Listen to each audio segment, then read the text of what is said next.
രണ്ടും മമ്മൂക്കയും ലാലേട്ടനും ഒക്കെ കൂടി ഒന്ന് മുട്ടപ്പുറത്ത് കഴിക്കുന്ന വീഡിയോ അത്രയും ടെക്നോളജി വളർന്ന കാര്യം ഞങ്ങൾ ഇമാജിൻ ചെയ്തില്ല. എന്തിന്റെ ടേസ്റ്റ് ആയിരുന്നു സോഷ്യൽ മീഡിയ കാര്യങ്ങൾ വന്നു കഴിഞ്ഞാൽ അതിനെ റിയാക്ട് ചെയ്യുന്ന രീതി വളരെ ഡിഫറെന്റ് ആയിരിക്കും. ബേസിൽ എന്ന ഒരാള് ഏത് കാര്യം തമാശയായിട്ട് ഇപ്പൊ ഈ ലൂസിഫറിന്റെ എമ്പുരാന്റെ സമയത്ത് ഉണ്ടായി ക്രിയേറ്റ് ചെയ്ത സാധനം ഉണ്ടായിരുന്നു. അതുപോലെ തമാശയായിട്ട് സോഷ്യൽ മീഡിയ പോസ്റ്റ് ചെയ്യുന്ന ഒരു കാര്യമല്ല. ഒരാൾ എടുക്കുന്ന ഒരു കമന്റ് ആയാലും എല്ലാം നോക്കി കണ്ട് ചെയ്തിട്ട് എന്നാൽ ഫണ്ണായിട്ട് എടുക്കുന്ന വളരെ കുറച്ച് പേര്. അതൊരു വിരളമായിട്ട് ഒരാളാണ് ബേസിൽ. എല്ലാ കാര്യങ്ങളും തന്നെ നോക്കി കാണുന്ന ഒരാളാണ്.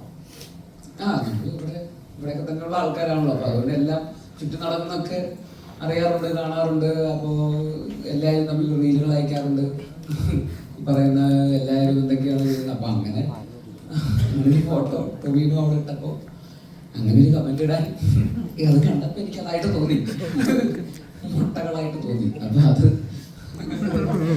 മുട്ട കുറച്ചിലെ മുട്ട എന്ന് കമന്റ് ഇട്ടുന്നേ ഉള്ളൂ. അത് പക്ഷെ AI ആയിട്ട് വരുമെന്നും എല്ലാവരും ഞങ്ങള് രണ്ടും മമ്മൂക്കയും ലാലേട്ടനും ഒക്കെ കൂടി ഒന്ന് മുട്ടപ്പുറത്ത് കഴിക്കുന്ന വീഡിയോ അത്രയും ടെക്നോളജി വളർന്ന കാര്യം ഞങ്ങൾ ഇമാജിൻ ചെയ്തില്ല. എനിക്ക് കുറച്ചുകൂടെ സൂക്ഷിച്ചു വേണം അത്തരം കമന്റുകൾ ഇടാൻ. ലിജോ മാം, ഇപ്പോൾ ജയ് ബേബിന് വേണ്ടിയിട്ട് എലിയെ ഭക്ഷിക്കുമെന്ന് എവിടെ കേട്ട്, ശരിക്കും റിയൽ ആയിട്ട് കഴിച്ചതാണോ എലിയെ?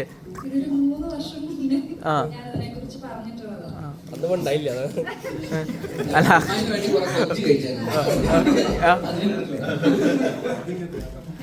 അതെ ചിക്കൻ കറി കഴിക്കുന്ന പോലെ അല്ലെങ്കിൽ അങ്ങനെ ഒരു പോർഷൻ കഴിച്ചു എന്നല്ല, അത് ഒന്ന് രുചിച്ചു നോക്കി അത്രേ ഉള്ളൂ. എന്തിന്റെ ടേസ്റ്റ് ആയിരുന്നു കഴിച്ചിട്ട്